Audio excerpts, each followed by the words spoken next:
The offer seemed harmless at first, a special deal, an exclusive opportunity. The callers were friendly, helpful, sympathetic. Over time, the payments kept growing.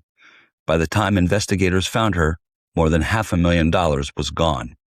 She wasn't uninformed. She wasn't reckless. She was a respected professor who believed she was dealing with a legitimate company, who went shopping for bargains and nearly lost everything she owned. This is Fraud in a Moment, and the truth starts now. The shopping cart of shadows, buying into the $500,000 lie.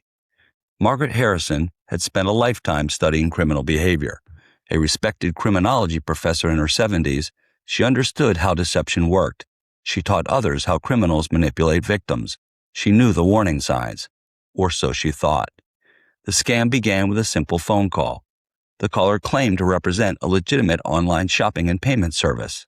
There was nothing threatening about the conversation. No urgent warnings, no demands. Instead, there was friendliness, a conversation, and an opportunity. There were products Margaret had shown interest in before.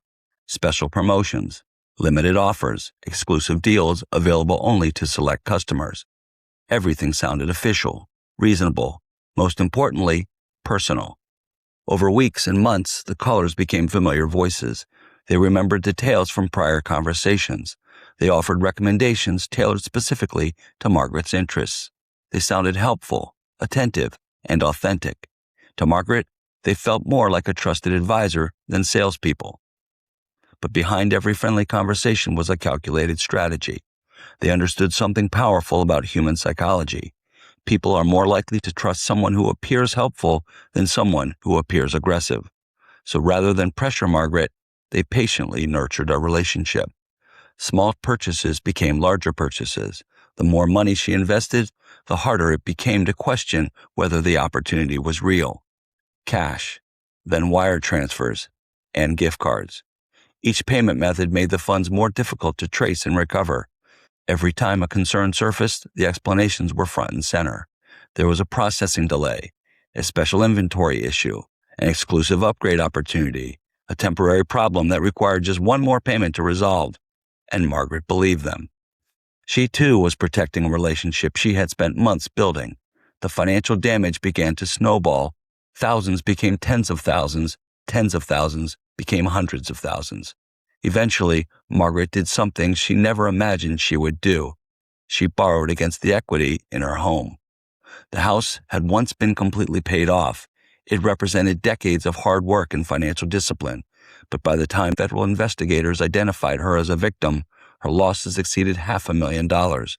More than $500,000 had vanished, gone. Margaret struggled to accept it. How could anyone who had spent a career studying crime become the victim of one?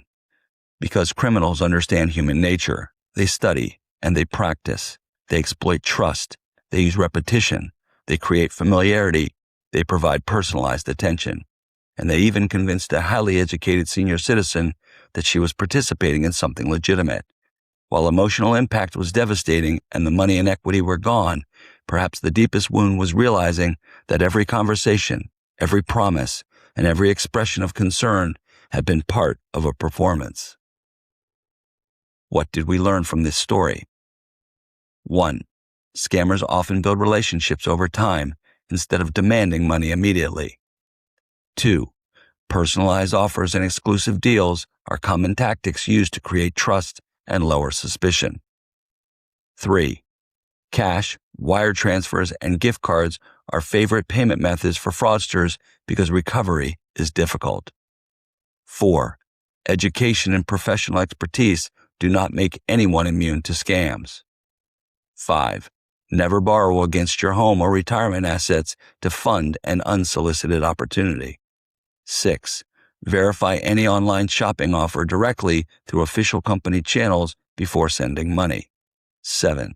If a company continually asks for additional payments to unlock benefits, rewards, or purchases, it is likely a scam. Criminals in this story never used threats. They didn't need to. Instead, they gave a performance designed for one purpose: using trust, attention, and the promise of exclusive opportunities to slowly pull a senior citizen into a financial disaster that cost more than $500,000. Scammers don't just target ignorance, they target trust, and they often arrive wrapped in friendliness and patience. This has been Fraud in a Moment, where we expose the schemes hiding in plain sight and give you the tools to protect what's yours. Until next time, stay alert, stay steady, and remember, when special deals appear sincere and savings seems to draw you near, verify before you buy or your hard-earned funds may disappear.